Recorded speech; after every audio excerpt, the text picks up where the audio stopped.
अस्सलामुअलैकुम। उम्मीद है आप सब ठीक होंगे। पेरोल सिस्टम के बाद उससे रिलेटेड कुछ पास पेपर क्वेश्चन हैं, जिसमें हमारे पास पहले नंबर पे है list 4 control objectives of a wages system, जिसमें आपने वेजेस सिस्टम के कंट्रोल ऑब्जेक्टिव में से कोई भी 4 जो आपने लिस्ट करने हैं। नेक्स्ट हमारे पास यहाँ पे केस स्टडी है ट्रोम्बोन कंपनी से रिलेटेड। ये आपने इसकी स्टडी करना है, इसमें जो उसने डिटेल्स दी हुई हैं ये सारी आपने डिस्कस आपने इसको जो है वो रीड आउट करना है। ठीक है, कोई भी कन्फ्यूजन हो, कोई समझ ना आ रही हो तो आपने कमेंट बॉक्स में पूछना है। इसकी रिक्वायरमेंट देखते हैं कि रिक्वायरमेंट में क्या पूछ रहा है वो। रिक्वायरमेंट है identify and explain 5 deficiencies control, आपने सजेस्ट करना है उन डेफिशिएंसीज के लिए, और टेस्ट ऑफ कंट्रोल क्या परफॉर्म करनी चाहिए। ठीक है, ये उसकी रिक्वायरमेंट है। ये इस केस स्टडी का हमारे पास आंसर है, जिसमें हमारे पास डेफिशिएंसी, रिकमेंडेड कंट्रोल और टेस्ट ऑफ कंट्रोल के डिफरेंट कॉलम्स बनाए हैं हमने, और उसमें डेफिशिएंसी से रिलेटेड रिकमेंडेड कंट्रोल और टेस्ट ऑफ कंट्रोल एंट्री किया है। इसको आपने रीड आउट कर लेना है और पेपर पे प्रैक्टिस लाजमी करनी है केस स्टडीज़ की स्पेशली। अच्छा, अब हम आज का टॉपिक स्टार्ट करते हैं, that is cash and bank system. जिस तरह हम पहले स्टडी करते आ रहे हैं, इसी तरह हमने जो है ये cash and bank system discuss करना है। इसमें कंट्रोल ऑब्जेक्टिव्स, कंट्रोल एक्टिविटीज़ देखनी है। अच्छा, ऑब्जेक्टिव क्या हमारे पास, all money receive through post और at counter is recorded, all money received is banked. ठीक है, अब इसमें एक्टिविटीज़ क्या हैं, controls over cash receive through post. आजकल तो हमारे पास जो है जैज़ कैश और ईजी पैसा एक्सेट्रा इस तरह की हमारे पास सर्विसेज हैं, electronic services.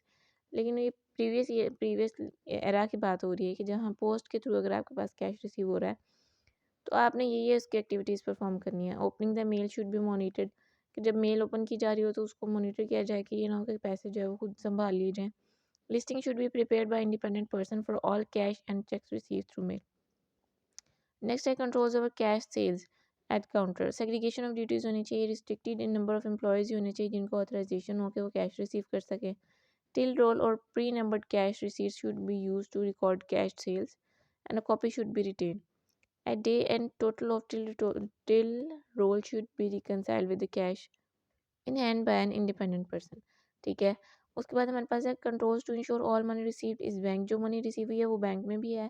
Cash should be immediately recorded and promptly deposited into bank. Total of till roll और sequentially pre number cash receipts should be matched with cash book and report, मतलब वही bank reconciliation होनी चाहिए। Next cash payments है। Cash payment में क्या objectives हैं, all payment should B properly authorised made to correct person with correct amount and are properly recorded. Correct person authorise होनी चाहिए, करेक्ट पर्सन को जानी चाहिए, करेक्ट अमाउंट हो और प्रॉपर्ली रिकॉर्ड हो। एक्टिविटीज़ क्या हैं, cross cheque made through cross cheque, और उसी तरह जो है should be back by supporting documents. Supporting document should be cancelled once cheque is prepare to avoid duplicate payment. ठीक है, जैसे ही चेक ड्रॉ हो गया है, विड्रॉ हो गया, तो उसके बाद सपोर्टिंग डॉक्यूमेंट्स को कैंसिल कर देना चाहिए ताकि डबल पेमेंट ना हो जाए। There should be established authority levels for cheque signing, usually 2 signatures required for check about above a certain amount. Payment must be record promptly. Payments को जो आपने उसी टाइम जो है रिकॉर्ड कर लेना है। इसी तरह कैश बैलेंसेस हैं, इसमें all money held as cheques, notes and coins is properly safeguarded. Activities हमारे पास है, access should be restricted, heavy lock box in secure place में आपने रखना है उनको। कंट्रोल्स और बैंक बैलेंस, क्या न्यू बैंक बैलेंस जो है वो अकाउंट जो है should be open only in accordance with established procedure. जो प्रोसीजर्स हैं उनके अकॉर्डिंगली ही ओपन होने चाहिए। बैंक अकाउंट ओपन करने के और तरीके हैं, इंडिविजुअल अकाउंट ओपन करने के और तरीके हैं। ठीक है, cheque book should be kept in safe custody. अच्छा, bank reconciliation statement are prepared. IT system must be strong and physical controls over devices use to prepare cheque. ठीक है, नेक्स्ट हमारे पास है पेटी कैश। पेटी कैश होता है मतलब जो हमारे पास रोज़मर्रा के छोटे छोटे अखराजात होते हैं उसके लिए बनाया जाता है। इसको इग्नोर नहीं किया जा सकता क्योंकि ये जो थोड़ा सा होती तो स्मॉल अमाउंट है, लेकिन ये स्मॉल अमाउंट इकट्ठी होती होती काफ़ी लार्ज अमाउंट भी बन सकती है, इसलिए इसका रिकॉर्ड भी मेंटेन होना चाहिए। टू अवॉइड और reduce the risk of petty cash being stolen, ensure all the spending out of petty cash is properly authorized, ensure all spending out of petty cash is accounted for। ठीक है, ये maximum limit हमारे पास, ये सारी इसकी controls mention है, ये आपने रीड आउट कर लेने हैं। तो ये सिंपल सी हमारे आज का टॉपिक था, बेसिक सा जनरल था, जो आपने अकाउंटिंग हर जगह आपने जो है वो बेसिकली यहाँ पे सारा कुछ डिटेल्स पढ़ी होंगी। ठीक है जी, कोई कन्फ्यूजन हो फिर भी तो आप पूछ सकते हैं। अपना ख्याल रखिएगा। अल्लाह हाफिज़।